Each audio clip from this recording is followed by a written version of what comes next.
రాష్ట్రంలో తెలుగుదేశం జనసేన బీజేపీ కూటమి ప్రభుత్వాన్ని ప్రజలు ఆశీర్వదించినట్లుగానే కృష్ణమ్మ తల్లి కూడా ఆశీర్వదించడంతో శ్రీశైలం సహా ప్రాజెక్టులన్నీ నిండుతున్నాయని రాష్ట్ర జలవనరుల శాఖ మంత్రి నిమ్మల రామానాయుడు అన్నారు.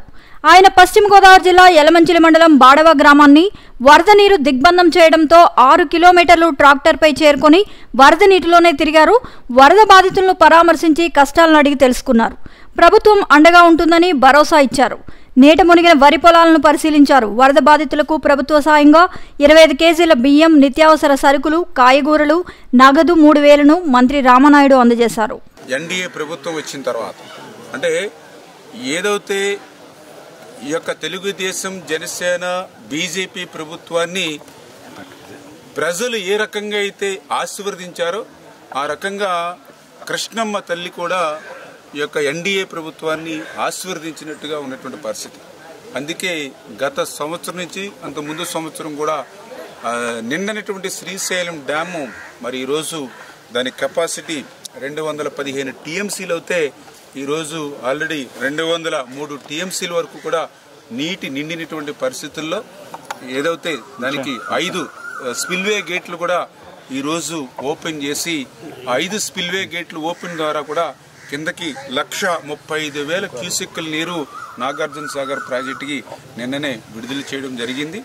పైన పెరుగుతున్నటువంటి వరద నీటి ప్రవాహాన్ని గమనించుకుంటూ మిగిలినటువంటి గేట్స్ కూడా ఓపెన్ చేసి తొందరలోనే నాగార్జున సాగర్ కూడా, ఎందుకంటే దగ్గర నాగార్జున సాగర్ 312 టీఎంసీల కెపాసిటీ ఉంటే మరి ఈరోజు చూస్తే 140 టీఎంసీల వరకు ఈరోజు నిండుకున్నటువంటి పరిస్థితి. శ్రీశైలం మరి ఆల్రెడీ ఫుల్ అయింది కాబట్టి తొందరలోనే నాగార్జున సాగర్ కూడా ఫుల్ఫిల్ చేసుకుని తద్వారా ఏదైతే కృష్ణా డెల్టా ఏదైతే ఉందో వారికి కూడా త్రాగునీరు, సాగునీరు కూడా అందించేటువంటి విధంగా వీటితో పాటుగా ఏదైతే రాయలసీమ ఏదైతే ఉందో పర్టికులర్గా గత వారం రోజుల క్రితమే ఏదైతే శ్రీశైలంకి ఆ పైన ఉన్నటువంటి ఆలమెట్టి ద్వారా, తుంగభద్ర ద్వారా ఏదైతే పెద్ద ఎత్తున వరద ప్రవాహం ఏదైతే వస్తూ ఉందో రోజుకి దగ్గర 4 లక్షల క్యూసెక్కులు పైబడి నీరు ఏదైతే వస్తూ ఉందో దాన్ని ఆ రోజే మేము క్యాలిక్యులేట్ చేసి ఇమ్మీడియట్లీ ఏదైతే మరి అక్కడ పోతిరెడ్డి పాడు కానీ ఫుల్ ఫ్లెడ్జ్డ్గా ఎంత అవకాశం ఉంటే అంత మేర పోతిరెడ్డిపాడు రాయలసీమ పూర్తి అవసరాలు తీర్చేటువంటి విధంగా పోతిరెడ్డిపాడు ద్వారా మరి అవసరమైనంత మేరకు ఎంత అవసరమైతే అంత నీటిని మేము విడుదల చేస్తూ ఉన్నాం. అదేవిధంగా ఏదైతే వెలుగోడు, అదేవిధంగా హంద్రీనివా వాటిని కూడా నీటిని విడుదల చేయమని ఆ రోజే వారం రోజుల క్రితమే ఆదేశించడం జరిగింది. అంచేత ప్రస్తుతం ఏదైతే పోతిరెడ్డిపాడు ద్వారా వెలుగోడు ద్వారా కూడా ఈవేళ రాయలసీమకి సాగునీరు, త్రాగునీరు కూడా వారం రోజుల నుంచి కూడా అందుతూ ఉంది. కాకపోతే ఏదైతే హంద్రీనివా మాత్రం మరి ఏదైతే వారం రోజుల క్రితం విడుదల చేయమన్నప్పటికీ కూడా ఇంకా అక్కడ కొంత నిర్లక్ష్యంగా అధికారులు కొంత వ్యవహరించినటువంటి పరిస్థితి కూడా మా దృష్టికి వస్తుంది.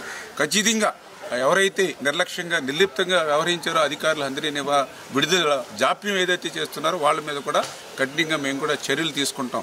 అంటే ఏదైతే గత ప్రభుత్వ వాసనలు ఇంకా పోనటువంటి అధికారులు ఇంకా మోస పద్ధతిలో ఉన్నారు, వాళ్ళందరినీ కూడా ఒక్కొక్కరిని మార్చుకుంటూ ముందుకెళ్తామనే విషయాన్ని కూడా ఈ సందర్భంగా తెలియజేసుకుంటూ గత వైఎస్ఆర్సీపీ ప్రభుత్వంలో ఒక పక్క వరదలు ముంచెత్తినా కూడా కనీసం ఆ రోజున్నటువంటి మంత్రులు కానీ, ఆ రోజున్నటువంటి ముఖ్యమంత్రి కానీ, ఆ రోజున్నటువంటి వైఎస్ఆర్సీపీ ప్రజాప్రతినిధులు కానీ కనీసం అధికారులతో సైతం ఈ వరద ముంపు ప్రాంతాల్లో పలకరించినటువంటి వాళ్ళు ఆ రోజు లేరు. ఆ రోజు పసిపిల్లలకు సైతం పాల ప్యాకెట్లు కూడా లేక ఈ యొక్క వరద నీరుని కాసి వడపెట్టి ఆ వేడి నీళ్ళనే చంటి పిల్లలకి పట్టించినటువంటి పరిస్థితి, దుస్థితి గత వైఎస్ఆర్సీపీ పాలనలో మేము చూసాం. కానీ ఈరోజు తెలుగుదేశం జనసేన బీజేపీ ఎన్డీఏ ప్రభుత్వం వచ్చిన తర్వాత వేళ వరద మా గడపకి తాకక ముందే ఈ యొక్క ఎన్డీఏ ప్రభుత్వం సహాయం మా గడపలోకి వస్తూ ఉన్నాయి. ఆ 25 కేజీల బియ్యం, కందిపప్పు, ఆయిల్ ప్యాకెట్, ఉల్లిపాయలు, ఆలుగడ్డ ఇవన్నీ కూడా మా ఇంటికి చేరుతూ ఉన్నాయి మేము అడగక ముందే అని ఎంతో సంతోషాన్ని, సంతృప్తిని ఈవేళ వరద బాధితులు వ్యక్తం చేస్తున్నటువంటి పరిస్థితి.